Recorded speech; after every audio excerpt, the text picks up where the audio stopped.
الحمد لله رب العالمين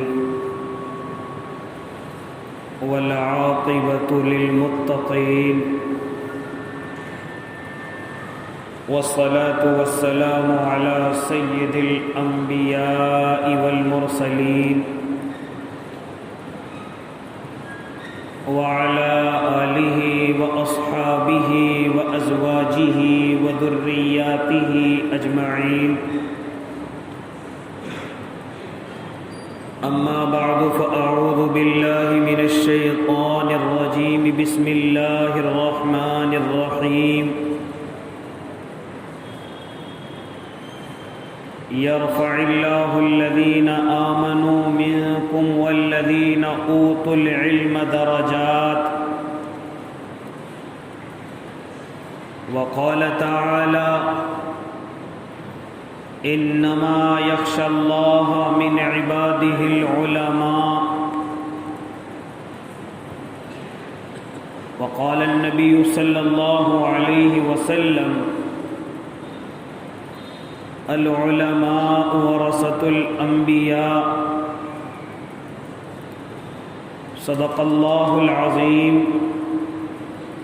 وصدق رسوله النبي الكريم ونحن على ذلك من الشاهدين والشاكرين والحمد لله رب العالمين.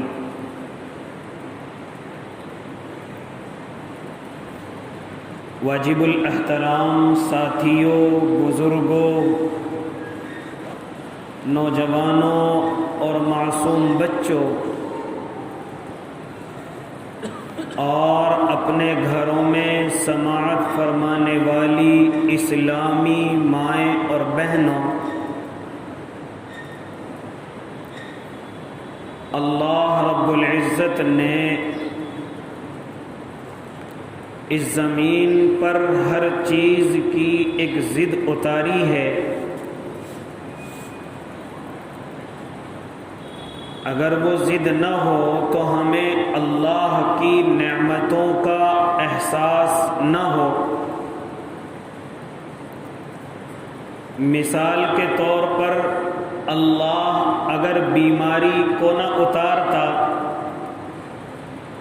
تو ہمیں تندرستی کی نعمت کا احساس نہ ہوتا. اللہ اگر بڑھاپے کو نہ اتارتا تو ہمیں جوانی کی نعمت کا احساس نہ ہوتا. اللہ اگر تندرستی نہ اتارتا تو ہمیں خوشحالی کی نعمت کا احساس نہ ہوتا. اسی طریقے سے اللہ رب العزت نے ہر چیز کی ضد اتاری ہے تاکہ بندوں کو میری تمام نعمتوں کا احساس ہو. اسی طریقے سے اگر ہم دوسری طرف نظر ڈالیں تو اللہ اگر فرعون، حامان، شداد، قارون، نمرود، ابو جہل، عاص ابن وائل اگر ان کو نہ اتارتا تو لوگوں کو اپنے انبیاء کی نعمت کا احساس نہ ہوتا. اسی طریقے سے انبیاء کا سلسلہ ختم. اللہ اگر جاہلوں کو، کم علموں کو یا بغیر علم والوں کو اس زمین پر نہ اتارتا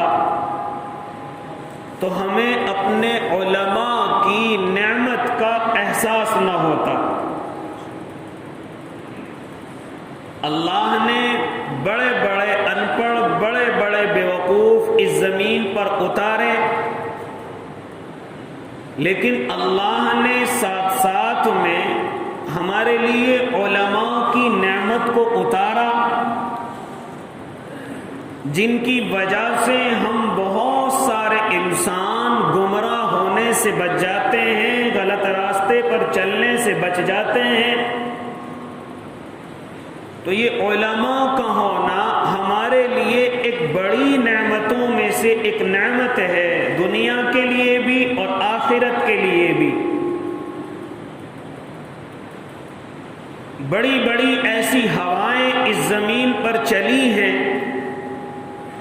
کہ اگر یہ علماء نہ ہوتے، یہ اہل حق نہ ہوتے، تو اب تک ہم ان مسجدوں کے اندر ٹوپیوں کے ساتھ اور ایمانوں کی سلامتی کے ساتھ نہ بیٹھے ہوئے ہوتے۔ بڑی بڑی طاقتیں آئی ہیں راستوں میں، بڑی بڑی طاقتوں نے بڑے بڑے غلط دعوے کیے ہیں، لیکن اللہ رب العزت نے اگر ہم سے انبیاء کا سایہ اٹھا لیا، اب ہمارے درمیان میں انبیاء کی کوئی جماعت آنے والی نہیں، کوئی نبی آنے والا نہیں، لیکن اللہ نے اپنے اس لاڈلے کی امت کو بے یار و مددگار بھی نہیں چھوڑا۔ اللہ نے ان کی جگہ علماء کو لا کر کے کھڑا کر دیا۔ اب نیا دین تو آنے والا نہیں، نئی شریعت تو آنے والی نہیں، لیکن اس شریعت کی حفاظت کے لیے بھی کوئی نہ کوئی ہونا ہے، اس شریعت کی چوکیداری کرنے کے لیے بھی اللہ کو کچھ لوگوں کو چننا ہے، تو وہ لوگ کوئی اور نہیں، وہ جماعت کوئی اور نہیں، وہ جماعت علماء کی جماعت ہے۔ اگر یہ جماعت نہ ہوتی تو اب تک میرے اور آپ کے ایمانوں کے جنازے گھروں سے نکل چکے ہوتے۔ آپ کو میں بتلاتا چلوں، جب میرے اور آپ کے آقا کو اس دنیا سے پردہ کیے ہوئے 1000 سال ہو گئے، تو اس ہندوستان کی زمین پر اکبر کی حکومت آتی ہے۔ چونکہ وہ طاقت و قوت کا مالک ہے، اس نے ایک نیا دین شروع کرنے کی کوشش کی جس میں حرام کو حلال اور حرام کو حلال اور حلال کو حرام قرار دیا گیا۔ فلاں مہادیو فلاں فلاں ان کے سامنے جھکنا جائز قرار دیا گیا، اور وہ اپنی اس طاقت میں اتنا مخمور تھا کہ اب میری طاقت کے سامنے کوئی آنے والا نہیں۔ چونکہ نبی تو کوئی نہیں آئے گا، لیکن اللہ نے انہی علماء کی جماعت سے، انہی مسجدوں کے اماموں میں سے، انہی مدرسوں کی ٹوٹی ہوئی چٹائی پر بیٹھنے والوں میں سے اللہ نے سرہند سے ایک اللہ کا نیک بندہ، جس کو میں اور آپ سید احمد سرہندی کے نام سے جانتے ہیں، آ کر کے اکبر کے مقابلے میں کھڑے ہوئے ہیں اور ان سے مناظرہ کیا ہے، یہاں تک کہ اکبر کو توبہ کرنے پر مجبور کیا ہے۔ میرے بھائی آگے چلیے، ہندوستان کے اندر انگریزوں کا تسلط ہوا، جہاں وہ مجھے اور آپ کو غلام بنا رہے تھے، اس سے زیادہ محنت اس دین کو، اسلام کو، اس شریعت کو، ان کی ختم کرنے کی سازشیں، لیکن قربان جاؤں علماء کی اس جماعت پر کہ جنہوں نے قربانیاں دے کر اس دین کو بھی بچایا، اس شریعت کو بھی بچایا، اپنی قوم کو بھی بچایا اور اپنے ملک کو بھی بچا کر کے نکال کر کے لے کر کے آئے۔ تو علماء کی میرے اور آپ کے سامنے یہ ایک بڑی نعمت ہے، لیکن جب دیکھا کہ علماء کی وجہ سے یہ اپنے ہر میدان میں کامیاب ہو جاتے ہیں، تو پھر ایک طبقہ وہ شروع ہوا کہ جس نے عوام کے دلوں میں اپنے علماء کی بدگمانیاں ڈالنی شروع کر دی، ان کی ذرا ذرا سی غلطیوں کو بڑا بنا کر کے پیش کیا۔ کیا وجہ؟ تاکہ یہ عوام اپنے علماء سے بدگمان ہو جائیں، اپنے علماء سے نفرت کرنے لگے، اپنے علماء سے دوری اختیار کرنے لگے، اپنے علماء کو دل میں نفرت کی جگہ دینے لگے، اپنے علماء پر یقین نہ کریں، اپنے علماء کی چغلیاں کریں، اپنے علماء کی غیبت کریں، ان کے خلاف مشنوں میں، سازشوں میں شامل ہو کر کے ان کے خلاف باتوں کو اونچا کرنے لگے۔ جانتے ہو وجہ کیا ہے؟ وجہ یہ ہے کہ جب تک یہ عوام اپنے علماء سے جڑی رہے گی، کوئی سازش کامیاب نہیں، اور جس دن یہ عوام اپنے علماء سے ٹوٹ گئی، اس دن تمام کی تمام سازشیں کامیاب ہو جائیں گی۔ یہ محنت مسلسل جاری ہے۔ اس لیے میرے بھائی، میرے اور آپ کے پاس جہاں بہت ساری نعمتیں، وہاں ان میں سے ایک نعمت یہ ہے، اور یاد رکھنا اللہ ان کو ذلیل نہیں ہونے دے گا۔ جب اللہ یہ دیکھے گا کہ میرے علماء ذلیل ہو رہے ہیں، میرے علماء کو نفرت کی نظروں سے دیکھا جا رہا ہے، میرے علماء کی طرف سے لوگوں کے دلوں میں بدگمانیاں شروع ہو گئی ہیں، تو اللہ ان نعمتوں کو مجھ سے اور آپ سے چھین لے گا۔ جیسے کہ میں اور آپ دیکھ رہے ہیں کہ بڑے بڑے علماء حق، بڑے بڑے علماء ربانیین میری اور آپ کی اس دنیا سے رخصت ہو رہے ہیں، اس طریقے سے نعمتیں عامہ مجھ سے اور آپ سے چھینتی جا رہی ہے۔ جانتے ہو وجہ کیا ہے؟ کیونکہ ہم ناقدرے ہو چکے ہیں، اور اللہ اپنے ان بندوں سے ناقدری نہیں کروائے گا۔ ہاں اگر قدر کرو گے تو بیچ میں رکھے گا، نہیں کرو گے تو اللہ ان کو چھین لے گا، اٹھا لے گا، اور ایسا ہو رہا ہے۔ اس لیے میرے بھائی، آپ نے ایک حدیث سنی ہوگی، میرے جماعت کے ساتھی، تبلیغ کے ساتھی اس حدیث کو بیان کرتے ہیں کہ جب تک اس زمین پر ایک بھی اللہ اللہ کہنے والا باقی رہے گا، اللہ اس زمین کے نظام کو چلاتا رہے گا، ایسے ہی چلاتا رہے گا، ایسی روزیاں دیتا رہے گا، ایسی عزتیں دیتا رہے گا۔ لیکن جس دن اس زمین پر اللہ اللہ کہنے والا نہیں، یہ اللہ اللہ کہنے والے کہاں سے آتے ہیں؟ یہ اللہ اللہ کہنے والے کہاں سے پیدا ہوتے ہیں؟ اپنے علم کی وجہ سے۔ ان کے پاس علم کہاں سے آتا ہے؟ علماء کی وجہ سے۔ اور جب علماء ختم تو علم سکھانے والے ختم، اور جب علم سکھانے والے ختم تو یاد رکھنا اللہ اللہ کہنے والے بھی ختم ہو جائیں گے، اور پھر اس زمین کا نظام اللہ درہم برہم کر دے گا۔ یہ دنیا کی وجہ ہے، یہ دنیا کی وجہ سے نعمتیں، اور آخرت کی وجہ سے بھی اللہ نے ان کو نعمت فرمایا ہے۔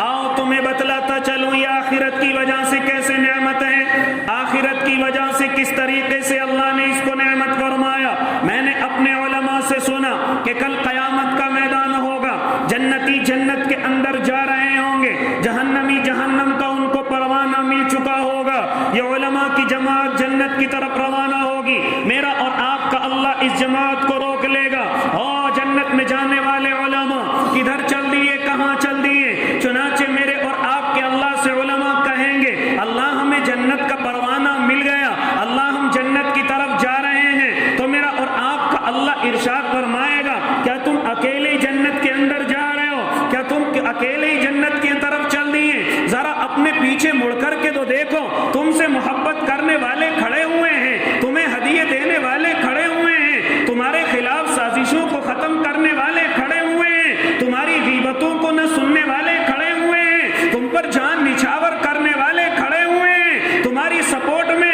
ہاں ہر وقت نیکیاں تو ان کی نہیں ہیں، نیکیاں تو ان کے پاس نہیں تھی، نمازوں کے اندر ان کے کمی تھی، روزوں کے اندر ان کے کمی تھی، وہ گناہوں کے اندر ڈوبے ہوئے تھے، لیکن جب بات علماء کی آتی، جب بات مسجد کے اپنے امام کی آتی، جب بات اپنے حافظ اور قاری کی آتی، تو ان کے خون میں ایک جوش آ جاتا تھا، ہاں ان کے خون میں ایک ابال پیدا ہو جاتا تھا۔ ہاں میں نماز نہیں پڑھتا تو کیا ہوا، لیکن اپنے عالم کی برائی نہیں سن سکتا، کیا ان کو چھوڑ کر کے جا رہے ہو؟ ذرا دیکھو اور اشارے کرو، تم جتنے لوگوں کو اشارے کرو گے ہم تمام کو جنت نعیم عطا کریں گے۔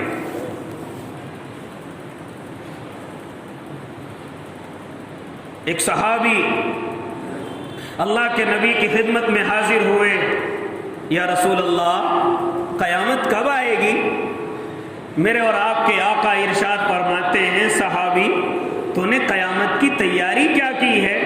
کہا یا رسول اللہ تیاری تو کوئی نہیں ہے، لیکن میں اللہ اور اس کے رسول سے بڑی محبت کرتا ہوں۔ میرے آقا ارشاد فرماتے ہیں کل قیامت میں وہ اسی کے ساتھ ہوگا جس سے وہ محبت کرتا ہوگا۔ کل قیامت میں کس کے ساتھ ہوگا؟ جس سے وہ محبت کرتا ہوگا۔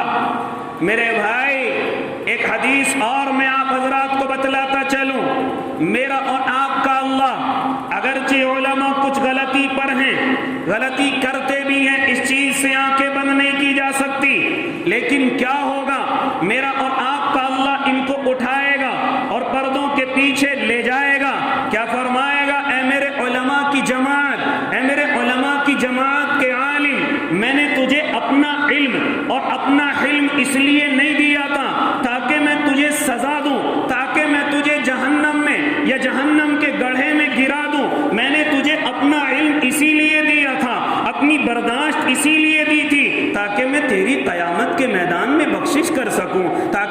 غلطیوں کے ہونے کی وجہ سے تجھے معاف کر سکوں، جب میں نے تیری معافی کا اعلان کر دیا ہے، پردوں کے پیچھے ان کے حساب اور کتاب ہوں گے، لیکن جب حساب اور کتاب مکمل ہو جائیں گے، میرا اور آپ کا اللہ ان کو جنت کے پروانے دے چکا ہوگا، لیکن میرا اور آپ کا حال کیا ہوگا؟ میں اور آپ کس کے بھروسے جنت کے اندر جائیں گے؟ میں اور آپ کس طریقے سے جائیں گے؟ او اللہ کے بندو سنو کیا فرمایا میرے اور آپ کے آقا نے، ذرا دل کے کانوں سے سنتے چلے جانا۔ ہاں، غیبت کرنے والا، غیبت سننے والا دونوں کے دونوں برابر ہیں، اور غیبت کرنے والا گویا کہ ایسا ہے جیسے اپنے بھائی کا گوشت کھا رہا ہے۔ ہاں، اور علماء کی غیبت کرنے والا، علماء کی غیبت سننے والا، وہ گویا کہ ایسے جیسے عالم کا گوشت کھا رہا ہے۔ کیا جواب دو گے اللہ کو جا کر کے؟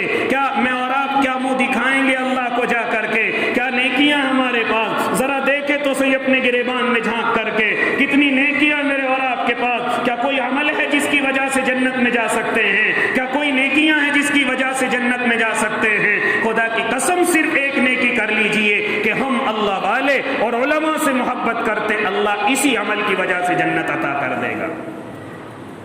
ہم ان کے خلاف کسی سازش میں کھڑے نہیں ہوتے، ہم ان کے خلاف کوئی برائی نہیں سنتے۔ اس لیے میرے بھائی، آپ معیت کی بات کرتے ہیں، اللہ رب العزت تو اگر کسی عالم کے سامنے سے گزر گئے تو مغفرت کرے گا، کسی عالم کی محفل میں بیٹھ گئے تو مغفرت کرے گا، کسی عالم کے ساتھ کھانا کھا لیا تو مغفرت کرے گا، کسی عالم سے مصافحہ کر لیا تو مغفرت کرے گا، کسی عالم کو دیکھ کر کے بیٹھ کر کے آپ ہاں غور سے دیکھ رہے ہیں تو اللہ مغفرت کے فیصلے کرے گا۔ یہاں تک کہ آپ کو بتلاتا چلوں، حضرت مالک بن دینار رحمت اللہ علیہ، اللہ والے، اللہ کے ولی گزرے ہیں، چنانچہ ایک دہریہ ہے جو اللہ کے وجود کو نہیں مانتا، جو اللہ کو نہیں مانتا، چنانچہ وہ حضرت سے بحث کرتا ہے، حضرت مالک بن دینار سے بحث کرتا ہے کہ اللہ کوئی چیز نہیں ہے، اللہ کا وجود نہیں ہے۔ حضرت مالک بن دینار کہتے ہیں میں نے اس کو بڑی دلیلیں دی ہیں، لیکن وہ میری ہر دلیل کو کاٹتا ہے، وہ میری ہر دلیل کو ہاں ایک طرف کر دیتا ہے۔ چنانچہ میں نے کہا آگ جلا دی جائے، چنانچہ آگ جلا دی گئی۔ میں نے اس دہریے کا ہاتھ پکڑا اور کہا اگر تیرا ہاتھ جل گیا تو جھوٹا ہے، اگر میرا ہاتھ جل گیا تو میں جھوٹا ہوں۔ چنانچہ میں نے اس کا ہاتھ پکڑا اور آگ کی طرف لے گیا، آگ کے اندر ہاتھوں کو ڈال دیا گیا، لیکن میں کیا دیکھ رہا ہوں؟ نہ میرے ہاتھ کو کوئی تکلیف ہے، نہ اس کے ہاتھ کو کوئی تکلیف ہے، نہ میرا ہاتھ جلتا ہے نہ اس کا ہاتھ جلتا ہے۔ میں نے ہاتھ نکالا اور اپنے اللہ کے سامنے ہاتھ اٹھائے، اللہ اللہ آج فرق نظر نہیں آیا، حق اور ناحق فرق نظر نہیں آیا، باطل اور حق نظر نہیں آیا، اللہ باغی اور منکر میں فرق نظر نہیں آیا، مسلم اور اللہ کو نہ ماننے والے میں اللہ فرق نظر نہیں آیا۔ تو میرے اللہ کی طرف سے آواز آئی، اے مالک بن دینار، ہم اس ہاتھ کو کیسے جلا دیتے؟ کیونکہ اس کو میرے مقبول بندے نے پکڑا ہوا تھا۔ کس نے پکڑا ہوا تھا؟ تو الگ اس کے ہاتھ کو کر دیتا، پھر دیکھتا میں کیا اس کے ساتھ کرتا، لیکن ایک میرے نیک بندے نے اس کے ہاتھ کو پکڑا ہوا تھا، اس پکڑنے کی وجہ سے اس آگ اس کو نقصان نہ پہنچا سکی۔ اور میں اور آپ جس سے محبت کریں گے، علماء کی جماعت سے، حفاظ کی جماعت سے اگر محبت کریں گے، ان کا ساتھ دیں گے، ان کے ساتھ رہیں گے، تو کس طریقے سے اللہ مجھے اور آپ کو نقصان پہنچا سکتا ہے، مجھے اور آپ کو اللہ کس طریقے سے جہنم میں ڈال سکتا ہے۔ حالانکہ میری اور آپ کی معیت علماء سے ہے، میرا اور آپ کا ساتھ علماء سے ہے، میری اور آپ کی محبت علماء سے ہے، ہم کسی سازش میں ان کے خلاف کھڑے نہیں ہوتے۔ اس لیے میرے بھائی یہ گفتگو کرنے چلا، لیکن عوام کو کیا ہو گیا، لیکن عوام کے دلوں کو کیا ہو گیا کہ ایک عالم کو ایک برادری کی نظر سے دیکھنے لگے، ایک عالم کو ایک الگ طریقے سے دیکھنے لگے، ایک عالم کو سنی سنائی باتوں کی طرف سے اپنے دلوں میں بدگمانیاں پیدا کرنے لگے۔ حالانکہ بہت سارے لوگ ایسے ہوتے ہیں، کبھی عالم کے پاس نہیں بیٹھے، کبھی عالم سے ان کا تعلق نہیں ہوا، کبھی عالم سے ان کا کوئی معاملہ نہیں ہوا، لیکن وہ پھر بھی اپنے عالم، اپنے امام صاحب کی طرف سے بدگمان ہیں۔ اور اللہ کے بندے، بدگمانی کی وجہ کیا ہے؟ وہ کہتے ہیں میں نے ان کے بارے میں سنا ہے، میں نے ان کے بارے میں فلاں فلاں بات سنی ہے، میں اس وجہ سے ان سے بدگمان رہتا ہوں۔ او میرے بھائی، سنی سنائی باتوں پر کب سے یقین کرنے لگے؟ آپ ان کے پاس جا بھی تو سکتے آپ ان کے پاس بیٹھ بھی تو سکتے ہیں, آپ ان کو قریب سے دیکھ بھی تو سکتے ہیں, کیوں سنی سنائی باتوں سے آپ بدگمان ہونے لگے؟ ہو سکتا ہے جس نے آپ کو کوئی بات سنائی وہ کوئی ان سے ذاتی نفرت رکھتا ہو, جس نے آپ کو کوئی بات سنائی ہو سکتا ہے وہ ان سے ذاتی نفرت ہو سکتا ہے اس کا مفاد مکمل نہ ہوا ہو سکتا ہے وہ اپنے مشن میں کامیاب نہ ہوا ہو. کیوں سنی سنائی باتوں سے میں اور آپ بدگمان ہونے لگے؟ اور آدمی کے جھوٹا ہونے کے لیے ہی کافی ہے. میرے اور آپ کے آقا محمد عربی صلی اللہ علیہ وسلم ارشاد فرماتے ہیں کہ آدمی کے جھوٹا ہونے کے لیے ہی کافی ہے کہ وہ سنی سنائی باتوں پر خود بھی یقین کر لے اور اس کو آگے بھی پہنچا دے. سب سے بڑا جھوٹا وہ ہے. اس لیے معزز سامعین اعظام, آؤ میں تمہیں اب گفتگو کرتا چلوں اللہ نے ان کی قدر پر کیا رکھا ہے, اللہ نے ان کی قدر دانی پر کیا رکھا ہے. سب سے پہلے تو آپ یاد رکھیں, اللہ دنیا کے اندر جو سب سے پہلی نعمت علماء کی محبت میں عطا کرتا ہے وہ یہ ہے کہ اللہ نسلوں میں عالم عطا کرتا ہے, اللہ نسلوں میں حافظ عطا کرتا ہے, اللہ نسلوں میں دین کے داعی عطا کرتا ہے, اللہ نسلوں میں نیک اولادیں عطا کرتا ہے. جو علماء کی معیت اختیار کرتا ہے اللہ اس کو بھی نیک بنا دیتا ہے, اللہ اس کو بھی اللہ کا نیک بندہ بنا دیتا ہے. سب سے بڑی نعمت یہ ہے. اور علماء سے نفرت کرنے والوں کی سب سے بڑی ذلت یہ ہے کہ اللہ 7 نسلوں کے اندر عالم پیدا نہیں کرے گا, 7 نسلوں کے اندر کوئی حافظ کوئی قاری پیدا نہیں ہوگا, اور اگر ہو بھی گیا تو اس سے دنیا کو فیض نہیں پہنچے گا, نقصان پہنچے گا, یاد رکھنا. اس لیے میرے بھائی آؤ, آپ نے ایک نام سنا ہوگا حضرت مولانا بدر عالم میرٹھی رحمت اللہ علیہ, میرٹھ کے رہنے والے. اللہ نے اتنے بلند پائے کے عالم بنائے کہ اس دنیا سے جب رخصت ہو رہے ہیں تو صحابہ کے برابر میں ان کی قبر ہے. صحابہ جہاں مدفون ہیں انہی کی برابر میں ان کی قبر کو بھی بنایا گیا ہے, ان کی لحد کو بھی بنایا گیا ہے. لیکن عرب کا دستور یہ ہے کہ ہر 3 سال میں قبر کو کھولا جاتا ہے, وہاں سے مٹی ختم ہو جاتی ہے, دوسری میت کو وہاں پر لا کر کے رکھا جاتا ہے. یہ وہاں کا دستور ہے, کیونکہ پوری دنیا سے وہاں پر جنازے, پوری دنیا کے لوگوں کے جنازے وہاں موجود ہوتے ہیں. اگر اس طریقے سے انتظام نہ کیا جائے تو لوگوں کو قبروں میں جگہ نہ ملے, لوگوں کو زمینوں پر جگہ نہ ملے. انہوں نے کچھ اس طریقے سے انتظام بنائے کہ ہر 3 سال میں اس قبر کو کھولا جاتا ہے, مٹی ختم ہو جاتی ہے, میت ختم ہو جاتی ہے, اس کی جگہ دوسری میت کو اتار دیا جاتا ہے.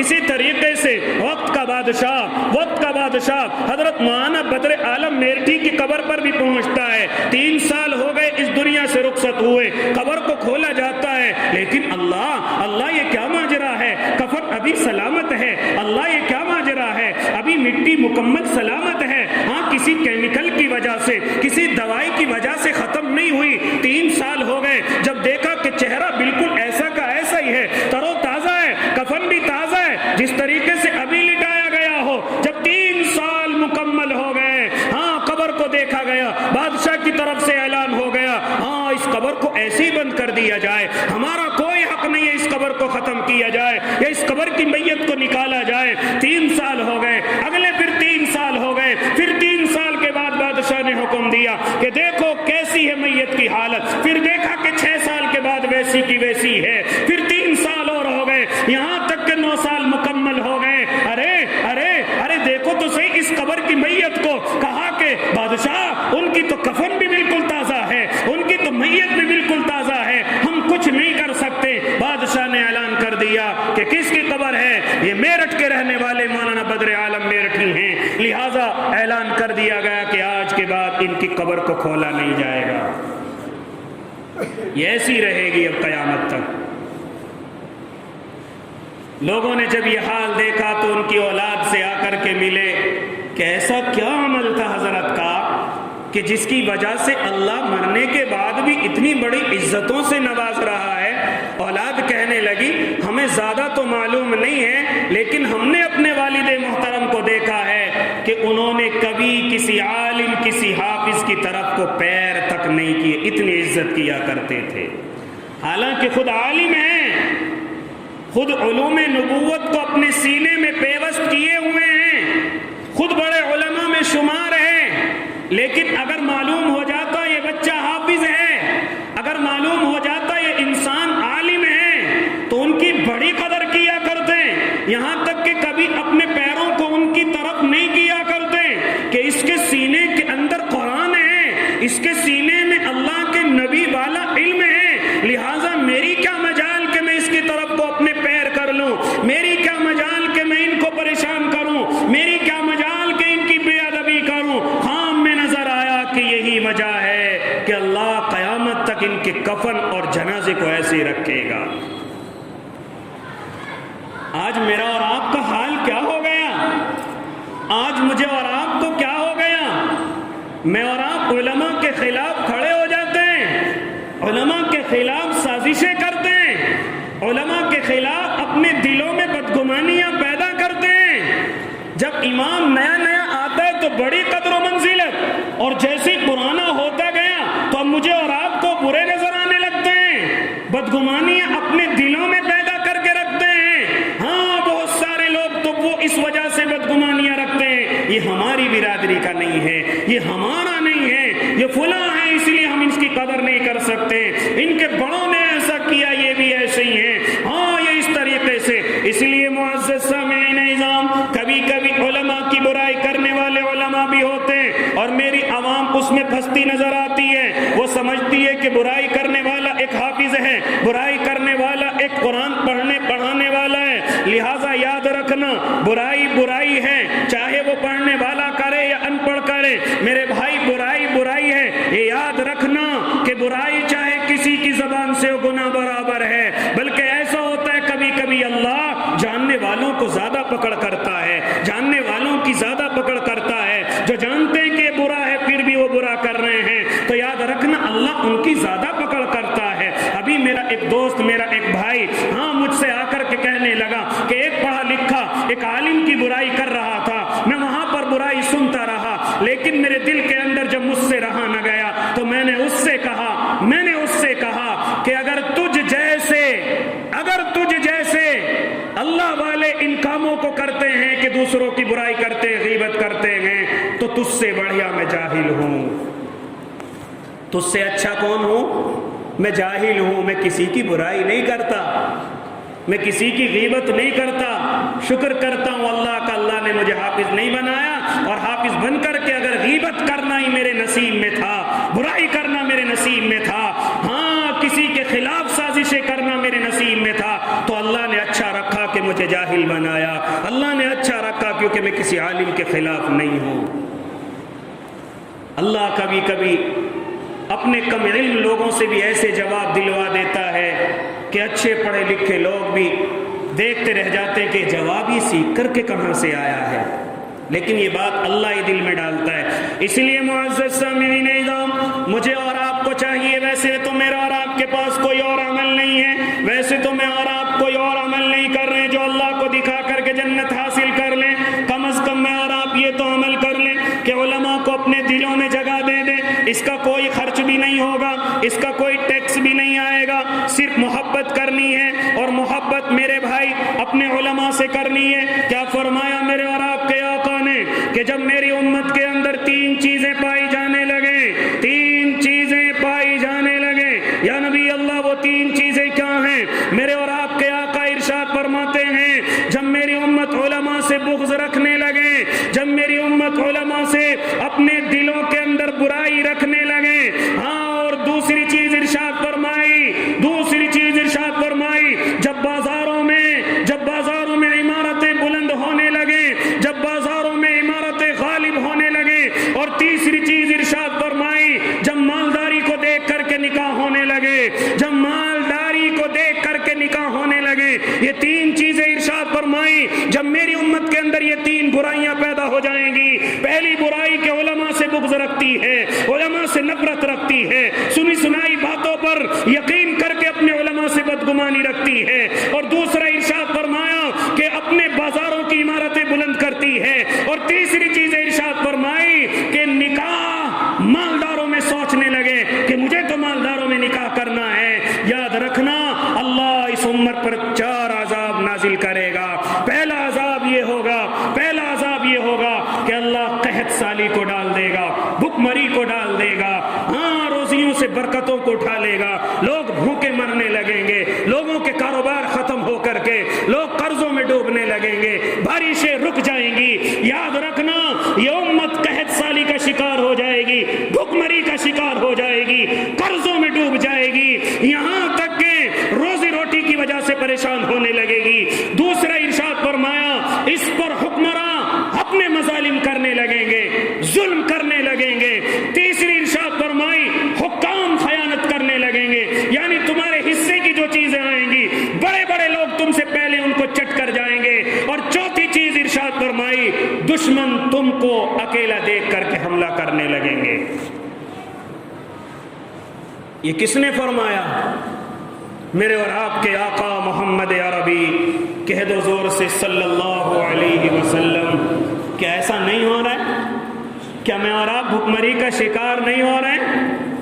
کیا میرے اور آپ کے اوپر حکمرانوں کے مظالم نہیں ہو رہے ہیں؟ کیا حکام میرے اور آپ کے مالوں میں خیانت نہیں کر رہے؟